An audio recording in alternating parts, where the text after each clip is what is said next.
ശംഖും വെഞ്ചാമരവും കൊമ്പും വീരാളിപ്പട്ടും പൂവാരപ്പൊട്ടും പോരുളും പാലപ്പുറത്തമ്പോറ്റി തമ്പുരാന്മാരും കാറ്റത്താടും കണ്ണാടി കൂടാതെ കൂടാകും ചൂടും കൂടുക്കയും കൊണ്ടാടും പണ്ടാരക്കെട്ടും വായാടിപ്പൊട്ടത്ത പെണ്ണും കൂടെയൊരു പൂവാലൻ പൂവൻ താറാവും പൂത്തരങ്ങിൽ കിണ്ണം പൊട്ടും വിട്ടാട്ടപ്പാട്ടും പട്ടാഭിഷേകം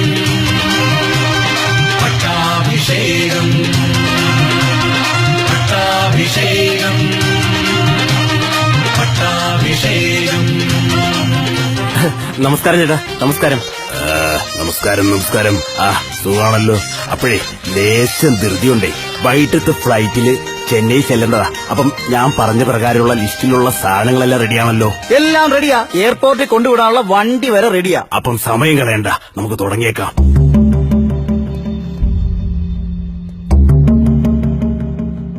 എവിടെയോ കണ്ടം മാറുന്ന മുഖം.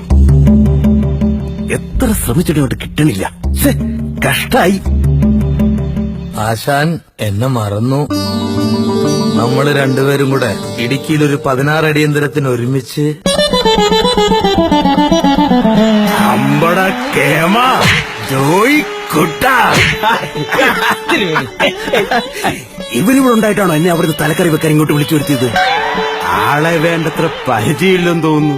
തനി രാവണൻ. അടുക്കളയിൽ കയറിയ 10 കയ്യാവില്ല. കള്ളെടുക്കുന്നു, സവാള അരിയുന്നു, മീൻ പൊരിക്കുന്നു, കപ്പ ഇളക്കുന്നു, അതിന്റെ ഇടയ്ക്കൂടെ പാചകക്കാരിയെ പിടിക്കുന്നു, സോഡ എടുക്കുന്നു, പൈലെടുക്കുന്നു, ഗ്ലാസ് എടുക്കുന്നു, അടിക്കുന്നു. വെറും എടുക്കനവൻ. അയ്യോ ആശാനെ, അതൊക്കെ എന്തിനാ വെറുതെ ഇവിടെ പറയുന്നത്? അയ്യോ അറിയട്ടെ മോനെ, നിന്റെ കഴിവ് ലോകം അറിയട്ടെ. ഇവൻ ആശാൻ രാജപ്പൻ ഒരിക്കൽ ദിനേശൻ കണ്ട്രാക്കിന്റെ മോടെ വയറുകാണൽ ചടങ്ങിന് ഞങ്ങളെ പാലക്കാട്ടേക്ക് ക്ഷണിക്കുകയുണ്ടായി. അന്ന് വെച്ച പ്രശസ്തമായ 3 തലക്കറികളിൽ 2 ഇവന്റേതാ. എങ്ങാരാ കിഴങ്ങ് കണക്ക് നിൽക്കാതെ 2 കസേരയെടുത്ത് ആ ക്യാമറയുടെ ഫ്രണ്ടിലോട്ട് വെക്കുക. ജോയി വെക്കട്ടെ, കൂടെ ഞാനുണ്ടാവും. മോനെ, എന്തോ ഐറ്റം ഉണ്ടാക്കാനാ നിന്റെ പ്ലാൻ? ഒരു റിസ്കി ഐറ്റം ആണ്. മീൻകറിയിൽ തേനൊഴിച്ച് മൈദാമാവിൽ ചാലിച്ച് മുരിങ്ങിക്കയിട്ട് ശർക്കര പാനിയിൽ ഒരു തലക്കറി. എന്നാ ഇതിനെ മീൻ പായസം എന്ന് പറഞ്ഞാ പോരെ? It is incurable. ഇങ്ങനൊരു കറി ഇല്ല മോനെ. നിന്നോടുള്ള വാത്സല്യം കൊണ്ടും അനുഭവ സമ്പത്ത് കൊണ്ട് പറയാ, ലോകത്തിൽ ഇങ്ങനൊരു കറി വെക്കാൻ ആരെ കൊണ്ടും പറ്റത്തില്ല. അറിയാം, പക്ഷെ എനിക്കത് ചെയ്തേ പറ്റൂ. നിലനിൽപ്പിന്റെ പ്രശ്നമാണ്. അതിനുവേണ്ടി ഇന്ന് വരെ ഒരു കുക്കും സഞ്ചരിച്ചിട്ടില്ലാത്ത വഴിയിലൂടെ ഞാൻ സഞ്ചരിച്ചെന്നിരിക്കും. ഒരു ഭ്രാന്തരെ പോലെ. ഭ്രാന്തരെ പോലെ എന്നല്ല, ഇതിന് ഭ്രാന്താന്നാ പറയുന്നത്. 99% ഞാൻ കാണിക്കുന്നത് തെണ്ടിത്തരമാണെന്ന് എനിക്കറിയാം. പക്ഷെ ആ 1%, എനിക്ക് വിജയിച്ചേ പറ്റൂ. നിന്റെ കോൺഫിഡൻസ് ഞാൻ തകർക്കുന്നില്ല. തലക്കറിയുടെ പല വേർഷനും ഞാൻ കണ്ടിട്ടുണ്ട്. പക്ഷെ ഇത്രയും ഭയാനകമായ വേർഷൻ ഇതാദ്യ.